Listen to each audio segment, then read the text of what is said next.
Somebody asked me what Joe Biden ever did in his 50-ish years in government service. And I did a video and laid out a handful of things that he has done over the course of his time as a senator and then vice president and then president. This video was a couple of years ago, so I posted it this morning as an On This Day video. And on that repost this morning, this person added to the list and said taxed Social Security. In other words, this person says Joe Biden taxed Social Security. And this is what we always get from these fucking people, right? Take the Ukraine funding, for example. Joe Biden sent all this money overseas. No, Congress, in a wide bipartisan measure, in other words, a shit ton of Republicans agreeing with a shit ton of Democrats, voted for that funding, and then the president signed that bill. But it only gets laid at Joe Biden, right? Just what happens, just who's the president, right? That's how you guys approach the whole Ukraine funding. So then why isn't taxing Social Security Ronald Reagan's fault? He's the one that signed it into law in the early 80s.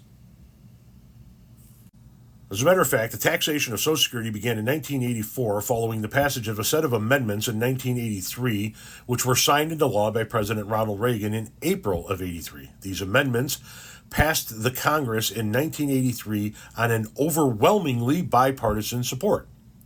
The basic rule put in place was that up to 50% of Social Security benefits could be added to taxable income if the taxpayer's total income exceeded certain thresholds.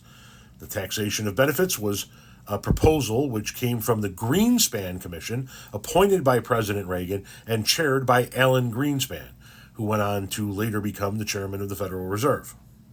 A little bit more in-depth look at this shows you that following the enactment of Social Security in 1935, the U.S. Treasury Department issued a series of tax rulings that determined Social Security benefits were not taxable because they could not be considered gratitudes or gifts.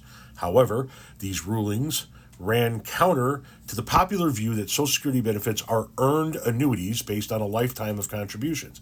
Thus, when the program was facing a financial shortfall in 1983, the Greenspan Commission recommended taxing a portion of benefits. As originally enacted, this policy required beneficiaries with income above $25,000 for a single person or $32,000 for a couple to include up to 50% of their Social Security benefits in their modified adjusted gross income. The revenue resulting from the taxation of benefits is credited to the Social Security Trust Fund. The rationale for taxing half of the benefits is that the Social Security payroll tax is split 50-50 between workers and their employers. The workers' half is included in their taxable income, whereas the employer's half is not. Because half the contributions are taxed and half are not, it was suggested that the benefits should be taxed and half should not. By the way, that passed the House with 163 Democrats voting yes and 80 Republicans voting yes. And it passed the Senate with 26 Democrats voting yes and 32 Republicans voting yes.